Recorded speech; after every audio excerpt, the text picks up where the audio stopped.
आपल्या तांदूळचे मेन प्रवक्ते सन्माननीय अण्णा मुळे साहेब या ठिकाणी रक्तदानाचं त्याग केलेलं आहे आणि या ठिकाणी आवर्जून उपस्थित दाखवले आहे. त्यांचं या आमच्या ब्लड बँकेतर्फे आम्ही हार्दिक स्वागत करत आहोत. त्यांनी या ठिकाणी आम्हाला शुभेच्छा द्यावा, 2 शब्द बोलायची त्यांना विनंती करतो. धन्यवाद. ज्वलंत हिंदुत्वाचा ज्यांनी नेहमी पुरस्कार केला आणि मराठी माणसाला स्वाभिमानाने जगण्यासाठी नेहमीच प्रेरित करणारे तुमच्या आमच्या सर्वांचे लोकनेते, हिंदू हृदय सम्राट स्वर्गीय शिवसेना प्रमुख बाळासाहेब ठाकरे यांच्या जयंतीच्या निमित्तानं या विभागाचे कार्यसम्राट आमदार सन्माननीय सुनील राऊत साहेबांच्या प्रमुख मार्गदर्शनाखाली शिवसेना शाखा 117च्या वतीने त्या शाखेचे माजी शाखा प्रमुख सन्माननीय प्रभू गवतजी आणि त्यांचे सर्व सहकारी शिवसैनिक च्या माध्यमातून हा रक्तदान शिबिर आयोजित केलेला आहे. त्यानिमित्त उपस्थित असलेल्या सर्व रक्तदात्यांचं मी मनापासून स्वागत करतो.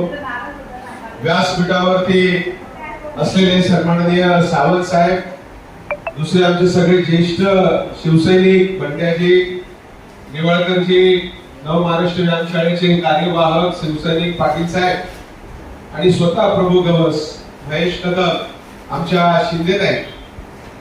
खरं तर आज एवढा आनंद होतोय कारण सावंत साहेब बघता बघता या विभागामध्ये सामाजिक काम करत असताना 25 वर्ष कधी गेली काही कळलंच नाही. या ठिकाणी सन्माननीय आनंद गवस साहेब आलेले, त्यांचंही मी मनापासून स्वागत करतो. एक अभिमान वाटतो की या विभागामध्ये सामाजिक काम करत असताना एक आनंद वाटतो की समाजामध्ये वावरत असताना एवढे कडवट शिवसैनिक जेव्हा त्यांच्याबरोबर आमने सामने व्हायचा तेव्हा लढाई काय असायची हे कळायचं. पण त्यांचं मी एवढं गर्व करतो, लढाई ही तात्पुरती असते पण त्या लढाईमध्ये माणसाला आपलंसं करण्याची एक जी वृत्ती असते ती मला गेल्या 25 वर्षांमध्ये पाहायला मिळाली. कारण बाळासाहेबांनी सांगितलं तत्वासाठी लढायचं, माणसासाठी लढायचं नाही. आणि तत्व ज्याच्या हात असतात ती माणसं उभी राहतात हे त्यांनी गेल्या 50 वर्षामध्ये आपल्याला दाखवलेलं आहे. म्हणून अशा या बाळासाहेबांच्या शिवसैनिकांबरोबर राहायला मला फार आनंद वाटतो. मी नेहमीच सांगतो की माझे विचार हे आदरणीय पवार साहेबांचे आहे पण रक्तामध्ये विचार आहेत ते बाळासाहेबांचे. कारण ह्या विचारामुळे एक प्रेरणा मिळते, समाजामध्ये काम करण्याची चांगली जिद्द मिळते आणि आदरणीय पवार साहेबांचं मार्गदर्शन योग्य वाटचाल करायला मिळते.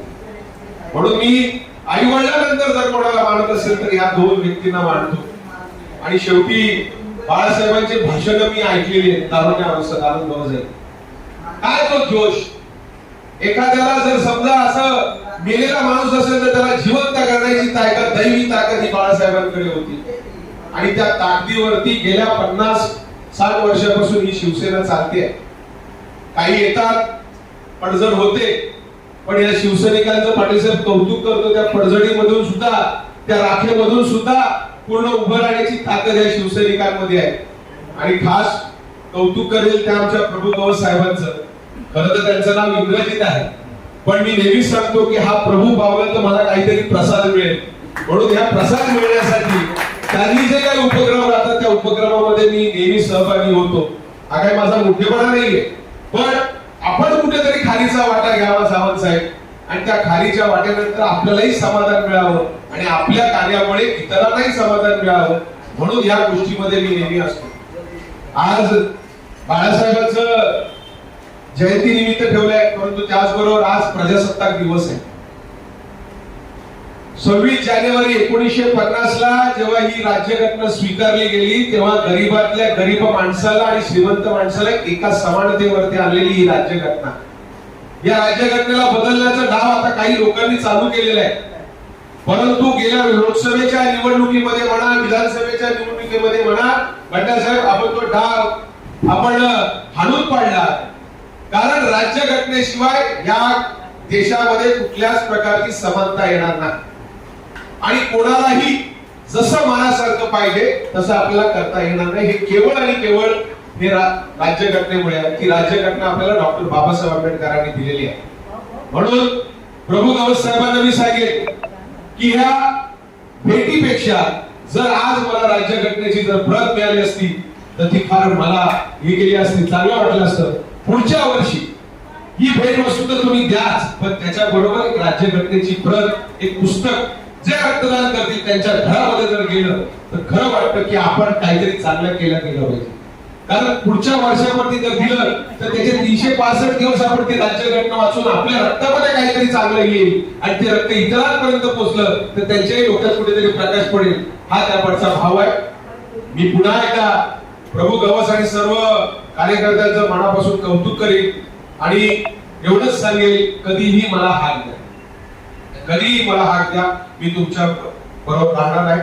मी काही मोठा कार्यकर्ता नाही, मी तुमच्यातला सर्वसामान्य घरातला आहे. तुमच्यातला फक्त थोडासा प्रयत्न तुमच्या माध्यमातून करत असतो आणि त्याला तुम्ही कौतुक आणि उभारी देत असतात. म्हणून आज इथे उभा आहे. तर तेच प्रेम, तोच स्नेह यापुढेही मला तुमच्याकडून मिळावा एवढंच या ठिकाणी मी सांगतो. पुन्हा एकदा आपल्या सगळ्यांना आभार व्यक्त करून इथे सांगतो, जय हिंद, जय महाराष्ट्र.